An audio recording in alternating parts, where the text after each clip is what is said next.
Welcome to Life by Design, where I share practical energy tips and inspiration for ambitious sensitives with bright energy, big dreams, and big destinies. Today, we have the privilege of talking with a very special guest, Dr. Judith Orloff. Dr. Orloff is a self-identified empath, respected psychiatrist, and New York Times bestselling author. Dr. Orloff has paved the way for sensitives across the globe, and today we'll be discussing her latest book, Thriving as an Empath, 365 Days of Self-Care for Sensitive People. Dr. Orloff will be sharing specific self-care skills and perspectives that will help you manage your energetic needs so that you can thrive in your personal life and in your career. Welcome, Dr. Orloff. Thank you so much for being with us today. You're very welcome. All right, well, let's jump in. I like to start with a wide-angle view of the empath journey because it truly is a journey. So what skills and beliefs do you think mark the turning point from surviving to thriving as an empath? Well, it was interesting because my first book is the Empath Survival Guide. And this book that just came out is called Thriving as an Empath. And Yes. So, the first book is about how to survive. And the Thriving as an Empath is about how to use the self-care techniques on a daily basis. It's like a calendar book from January 1st through December 31st. How to use a self-care technique each day as an empath to stay empowered and to stay centered and to not absorb the energy of others. And so for me as an empath in my journey, the self-care techniques that I've described in the book are life-saving because I was an empath for many years without skills. And I didn't realize I was an empath for one thing. So the first realization is, are you an empath? How do you know? Take the quiz in the book, 20-question self-assessment test. How do you know? You need to judge how much of an empath you are. And what I've seen happily is so many people have written me, oh my God, it's a revelation. I'm an empath. I didn't realize it. Now that explains everything. So if you are an empath, it's really important that you know that you are, because otherwise you could be misdiagnosed by the medical profession with all kinds of diagnoses, such as depression, anxiety, fibromyalgia, chronic fatigue, which comes from chronic sensory overload that empaths experience if they don't practice self-care. So for me, I think the turning point, was when I was in my 20s and I was going through a period of rebellion, and I write about this in Second Sight, and I was using drugs to try and escape my abilities and, just going in all the wrong directions, but it's something empaths, often do. And my parent, to numb themselves out, and my parents forced me to go see a psychiatrist. And it turned out this man was an angel in my life who told me I had to embrace my empathic intuitive abilities rather than run from them. Because I thought there was something wrong with me, because my parents always said, oh dear, you just have too thin a skin, you need to toughen up, you have to develop some strength. And that was not the issue with me. I felt shamed by my empath abilities growing up. And I was an only child. I had two physician parents, and I had, tons of physicians in my family. So I came from this really scientific, linear, academic model, and I was a little girl who would feel everything and intuitively sense things, and that wasn't really accepted in my household. And when you say life-saving, I've read your book, your newest one, and it truly is life-saving because you're giving people specific strategies and ways of viewing their empathic nature so that they can feel empowered. And I think that's kind of a turning point. At least it was for me as well. Like when I read the first book that I read of yours was Positive Energy. Oh, and that was back in 2004. And that's when I just started awakening to my abilities and realizing that they were not a mental illness. Oh, and fantastic. That's wonderful. Yes. you changed my life, and it was that book. And then, of course, I read your other books, but there is always a turning point for people. And usually before that, there's a lot of pain and shame, dysfunction, and things like that. And I love how you're empowering people with simple ways that they can access their empathic nature and build themselves up again so that they feel strong. Yes, that's the whole point of thriving as an empath. I want to give people the techniques I use in my own life. And believe me, it's important to me not to be exhausted and drained, because I want to get out and, help change the world and help awaken empaths. And I can't do that if I'm tired and drained because I don't know how to set good boundaries. Mm-hmm. One of the skills that I've written about in the book is how to set good boundaries and not feel guilty about it. Because as an empath, you have a porous system. You are sensitive, you feel things, you love deeply, you love nature, and you want to take on other people's pain almost without realizing it. All right, so you need to realize that that's what's happening and learn how not to absorb others' pain. That is the key self-care technique that all empaths need to learn. And without that, they're just walking around in the world picking up God knows what from all the, the random energy swirling around. Mm-hmm. And there's nothing wrong with being that way, which was a breakthrough for me and for a lot of people that I've worked with too. It's just knowing that there's nothing wrong with them and that they can actually use their sensitivity and in their intuition to navigate their world and help other people. And so I know that a lot of empaths are in helping professions, right? Yes. Like therapists, nurses, teachers, energy healers. And those are the people that are often empaths. And so those who have the heart to serve and are generous, caring people, how can they avoid absorbing the stress of their clients when they put themselves in a situation to help in such a deep way? That's such an exciting question. I just finished a workshop in New York City for healthcare practitioners on all of these topics, a 2-day workshop, and I'm giving another one next March at Multiversity 1440 in the Santa Cruz Mountains in California. So twice a year, I give these workshops for healthcare practitioners who are empaths. And so many loving people, as you said, go into the healthcare professions, or go into, hospice, or are teachers. I consider teachers healers. And the nurses who are on the front lines, doctors who are burning out left and right. They're everybody, massage therapists who put their hand, and physical therapists who put their hands on people and risk absorbing their patient's pain if they don't know how to circulate it. So, all those healthcare practitioners, there's a section in the Empath Survival Guide just for healthcare practitioners. So you can take a look at that. But it's important, number one, to realize that you can be compassionate with your patients, your friends, your family, your coworkers, with random strange people, strangers, by not take on their pain. I mean, that's a basic kind of premise for self-care for empaths. And there's a day in Thriving as an Empath on, is this emotion mine or another's? And using the day as a meditation to determine that. Because part of your self-care means being aware of intuitively what's going on with your energy with other people. Some people will build your energy up and you'll feel better around them. And some people you'll feel worse around. And so it's important, if you're around somebody and you were feeling pretty good beforehand and suddenly you get anxious or depressed, or you get some ache or pain, or you feel exhausted, you have to ask yourself, is that you or is that them?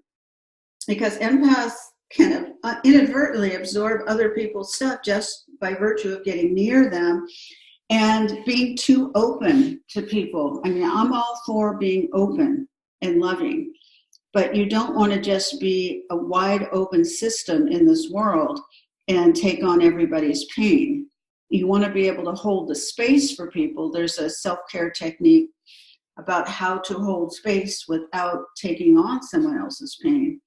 You want to be there or not. I mean, some people you just don't want to be there for, and that's fine too, but that's hard for an empath's heart to say no to certain people, but it must be done. So all these techniques are in the book. No is a complete sentence. Is this emotion mine or somebody else's?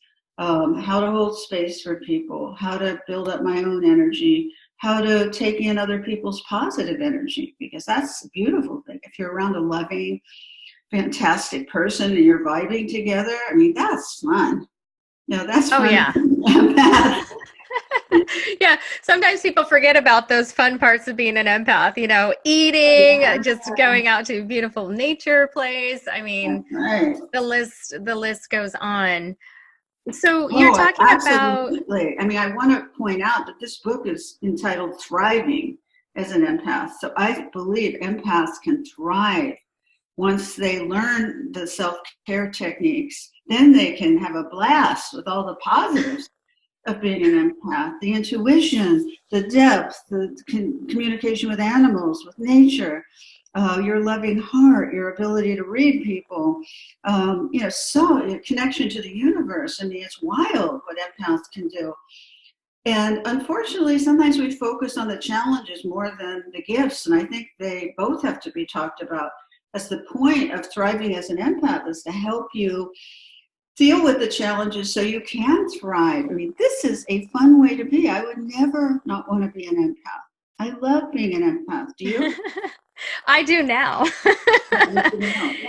Yeah, I definitely do now. And, the format of your book, Thriving as an Empath, it's designed in the daily journal type format with vignettes for all 365 days of the year. And this really lends itself to a consistent practice of awareness and self-care. Why do you think it's so important for sensitive people to have daily self-care tools as opposed to responding to overwhelm, whenever it happens? Because life is exciting, and if you're open to it, all kinds of things can happen each day that are different. And so, each day is a new day for me. I can't predict energetically what's going to be happening, but I always ask myself, all right, today in the morning, I ask myself, what do I need today? How am I feeling? And some days I might be fine with being wide open and taking a walk and going by the beach and, just enjoying nature. And other days I'll be, I'm on a book tour now for Thriving as an Empath. So I'm around a lot of people. And so I do regular meditation, regular breathing. I take a lot of baths because water clears off negative energy for me. And water is often a friend of empaths. And in the journal that goes along with this book is called the Empath Empowerment Journal. I go through all the different elements: fire, air, water, earth, and how the empaths can be discerning and aware of connecting to these elements, because they're our friend. Our bodies are made up of these elements. And so, to be aware of water and the replenishing effects of water, for instance.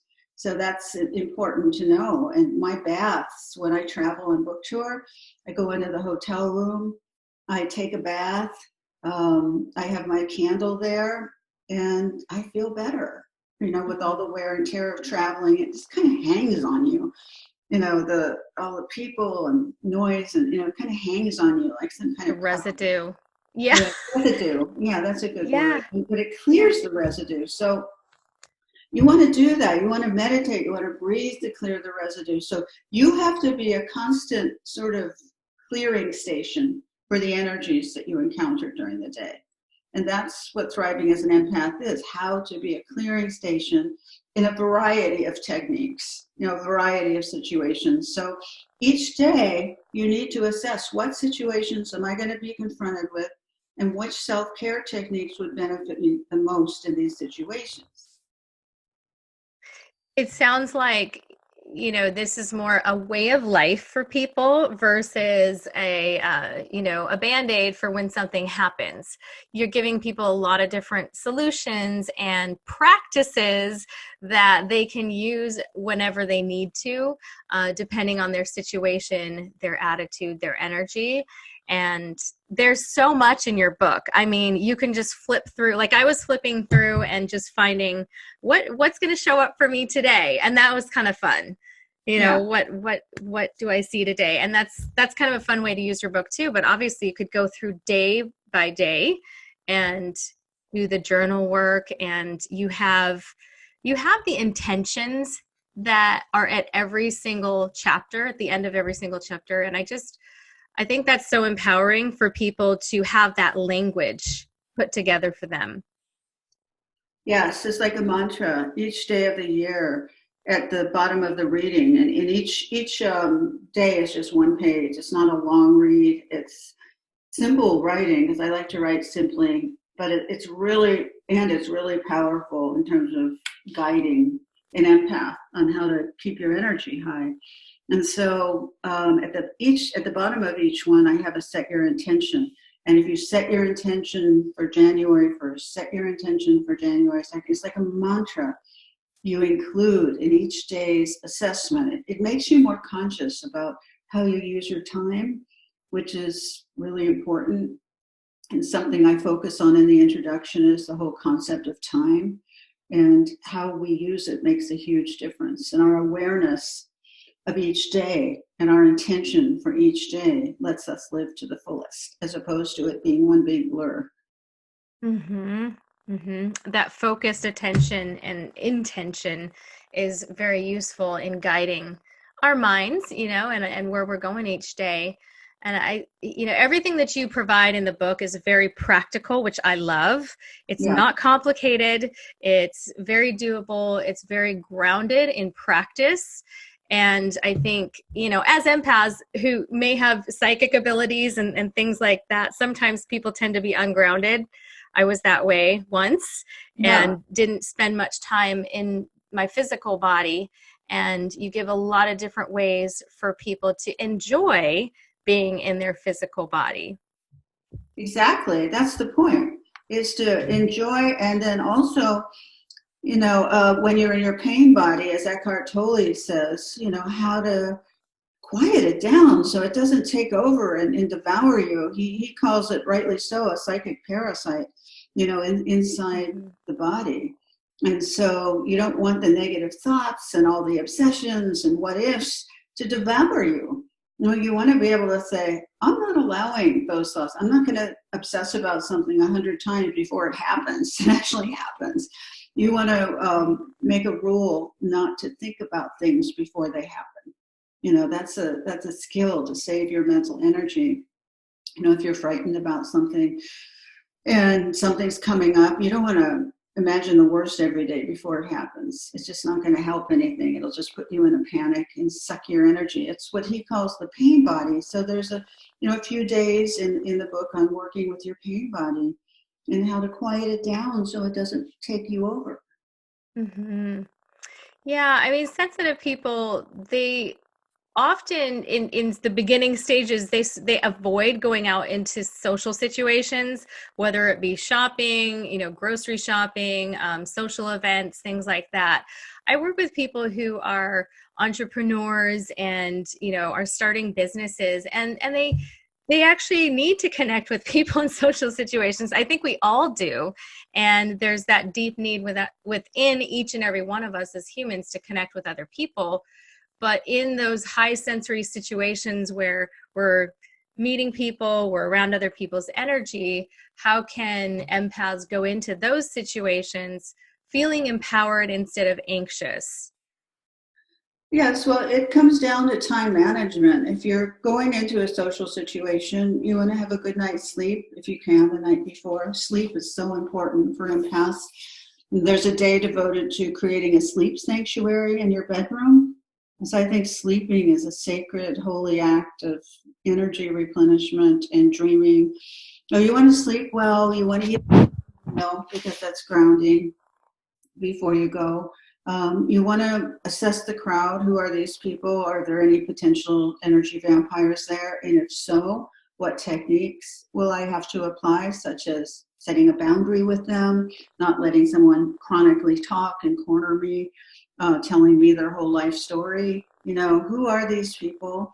And these are my techniques. And to set a time limit for how long you're in the social situation, so it's not threatened to last forever and hours and hours, which is not an empath's sense of fun.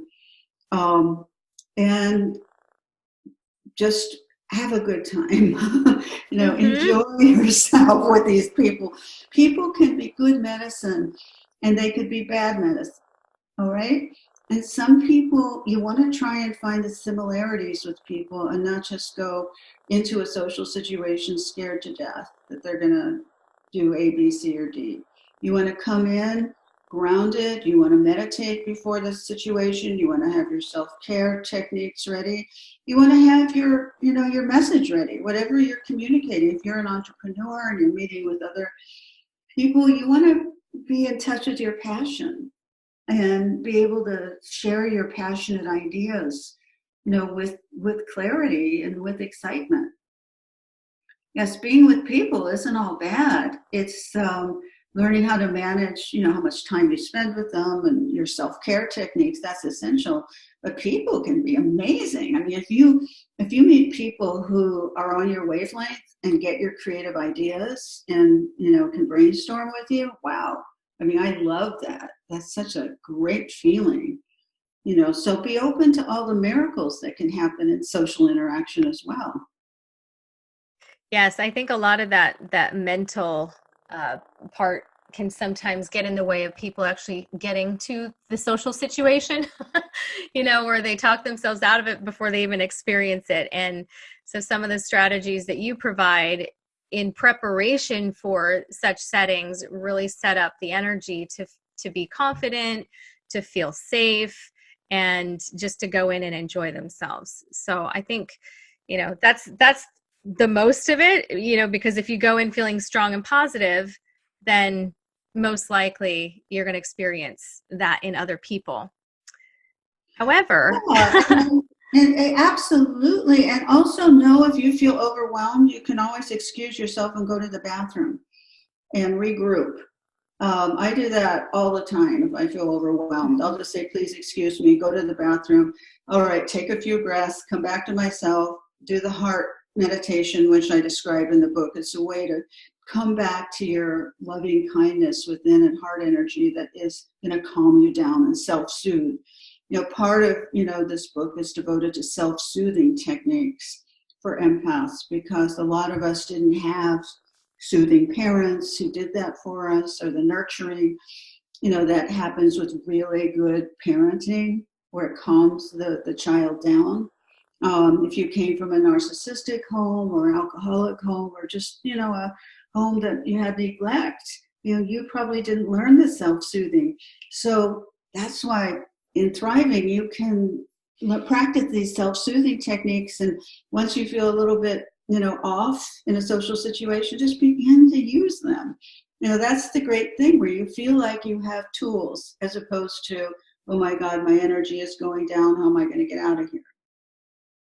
yes, it can be that simple. As you're describing, you just simply take control of the situation and manage whatever's going on within you. And that's how people can deal with overwhelm or sensory overload while it's happening, instead of being overcome by it. Yes, and bring the book with you in your purse so you can read it.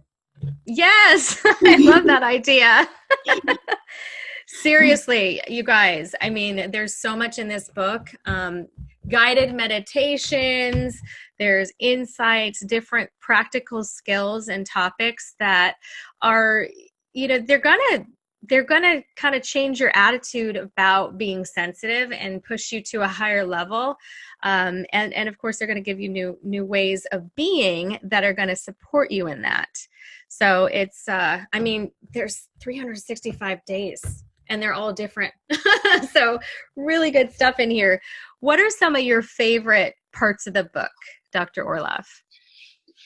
I love everything, Yeah.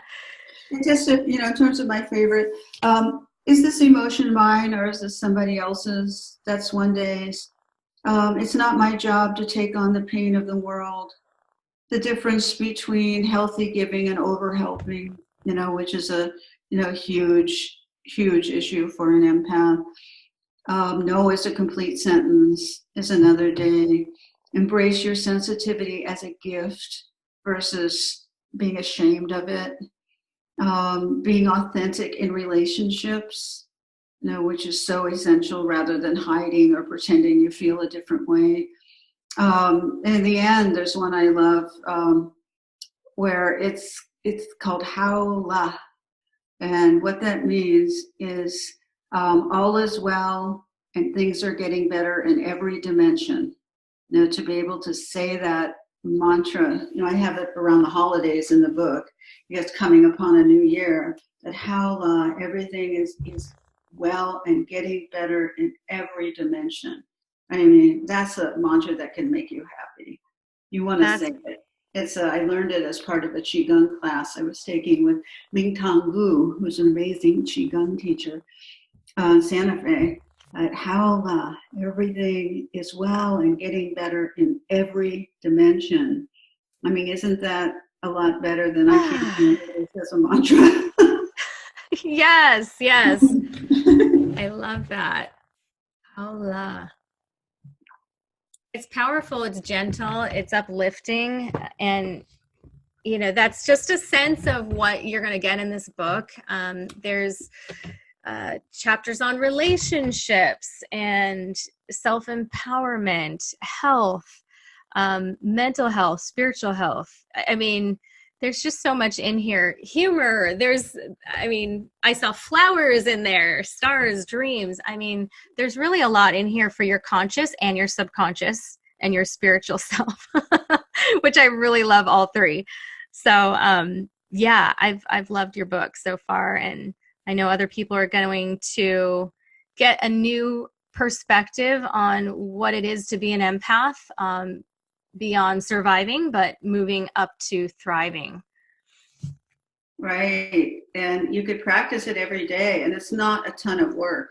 It's just about your liberation and your freedom. And the dates that I've devoted to relationships are really important too, because many empaths feel overwhelmed by relationships, intimate relationships. And it's important to be able to assert your authentic needs in them and not have to do it some old prescribed way, because the concept of too much togetherness, being together a lot, too much, that's overwhelming for an empath. You can't really do a relationship that way and feel happy, or most introverted empaths can't. And so you have to state your needs, such as your need for alone time. That's key, holy time to get away from things, to just quiet everything down and decrease stimulation. Perhaps you want to sleep alone. There's a section on sleep choices in the book. Do you prefer sleeping alone 1 night a week, 3 nights a week? What are your preferences? You need to ask yourself that, and then how do you communicate that to your partner? And also there's a section on narcissists. What if you're in a relationship with a narcissist, who has empathy deficient disorder? Let's say you're already in one. How do you handle it? Or what if you're dating one? That's a very different situation. How do you handle it? In terms of identifying them and not being seduced by their charismatic energy, which will quickly fizzle when you don't do things their way. So there are all kinds of tips in different kinds of relationships. The narcissist, there's a day devoted to that. The chronic talker, how do you develop strategy for that in terms of interrupting them in a nice way? How to say no to, somebody hugging you if you don't feel like it. A lot of empaths just overstay and listen to people for 2 hours, talk about their problems, or are hugged by people they're not particularly thrilled about getting hugged by. Instead of saying, I don't hug. Simple, I appreciate it, but I don't hug. So it's hard for empaths to speak up sometimes. Right, and to not feel guilty about it, right? Or not to feel like a bad person when they say something like that, to honor themselves. Right, that's the old way. I feel like a bad person if I set a boundary. But the new way, in terms of, empath healthy, is I need to set a boundary. It's healthy and I can do it in a loving way without making somebody feel terrible with a snippy tone or a judgmental or frightened. And Mm-hmm. the key to setting boundaries is quick. I'm sorry I don't hug, but thank you. And I do that with handshakers. I don't really want to shake people's hand a lot of times because it transfers energy. So I see them coming at me and I say, thank you. I just don't shake hands. And Mm-hmm. you'd be surprised. It might sound like a kind of an awkward thing to say, but if you say it matter of fact, people kind of just go, oh, okay. Right. I was just going to say that, like, just keep it real simple and matter of fact, and then it's no big deal. Yeah, don't You make a don't big make it deal one. out of it. That's a Yeah. mistake. To make a big deal or get into a long conversation. You don't want to do that. When you set boundaries, the key is to keep it short and sweet and loving. And end it with a period, you know? Yeah. End it with that energy of the period. Like that's it. Like no questions asked. Like there it is. And energetically speaking, we can be very powerful in that way. And gentle at the same time, very decisive, and people will get it if we're clear on where we are. We have that congruency within ourselves, and that's Yeah. a lot of what you teach. Mm-hmm. Exactly, but with my patients, I have a private practice in Los Angeles where I specialize in treating empaths. With my patients, I do kind of a psychodrama with them where I'm the difficult person. I'll play act them and they'll practice setting boundaries with me. And even in that situation, it's hard for them to get it out. It's hard for Yeah. them to say, no, I'm Mm-hmm. sorry, I can't do that today. It takes maybe 3 or 4 times and then it comes out. So there's resistance to it. It's fear that's built in from childhood. But all the empaths listening out there, it must be done. You have It to do it. must. You have to be loving. This is loving. And especially if you're parents, if you are parents and you have children, setting healthy being healthy role models for setting boundaries is one of the greatest gifts you can give them. Because then they can see, oh, I could do that with my friends and my children. And so it goes through the generations. But if you just are a doormat and you get walked on and you overhelp, they're going to transmit that to your children and other people, and you don't want to do that. So these are very loving changes you can make in yourself. And I think the reason empaths have a hard time with it is because it's typically thought of as mean or not done in the right way. But if you do it in your way, your loving way, you can say no, and it can feel like an energy burst of love. So you just have to practice. Yes, practice, practice, practice, giving yourself permission, like sometimes people think like I need to ask permission or there's that feeling. And I think it does go back to childhood because I had that issue, Is it okay Right. if I say that? Is it okay for me to let people know that I'm not a hugger or, something like that? And it absolutely is okay. And there's nothing wrong with, whatever space that you need and asking for that or letting people know that this is what works for you and what doesn't. And that's all it takes. Exactly. And sometimes I have to do that because people start up with giving me long medical explanations about what they're going through. Not my patients, but in socializing, they start up with whatever symptom they're having and then they're about to tell me the whole story. And I'm not really open to that in social settings. So, I said, I'm sorry, I have to stop you there. I really am not ready to listen to this at this point, you know. So, I say it even better than that, but I say, I'm so sorry, I have to stop you. Yeah. I'm not able to listen, because it's too much information, in my world for me. I don't like it and it's an intrusion. Not with my patients. My patients are a different story, but, in social situations when I'm not in the helping mode, it's a different story in terms of what, I want to do. I want to just have fun. I want to go to the beach. I want to, I don't want to get into big, heavy things when I'm in my playtime. So I'm able to set that boundary, and I hope, it can help you, inspire you to do that too. Absolutely. I mean, we all have the right and the privilege to and the responsibility to set those boundaries for ourselves. And you're a good role model for that. And, you know, you've given us so many different strategies in your book to be able to do that in a way that feels natural and feels authentic to how we are. And that's just a glimpse of Dr. Orloff's book. How can people reach you and learn more about your book or your book tours? Yes, the book is on my website, which is Judith Orloff, ORLOFF.com. And so is the journal, the Empath Empowerment Journal, if you love journaling.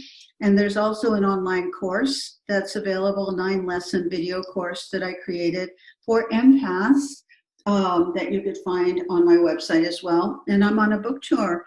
And I'll be in Los Angeles at Mystic Journeys Crystal Gallery this coming Saturday, which is November 2nd.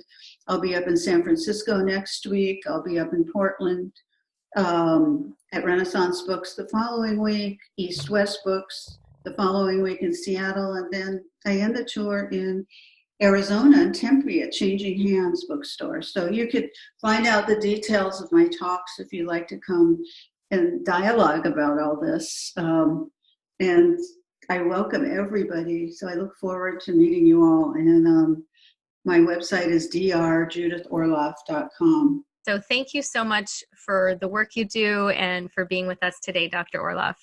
You're very welcome. And safe travels to you on your book tour.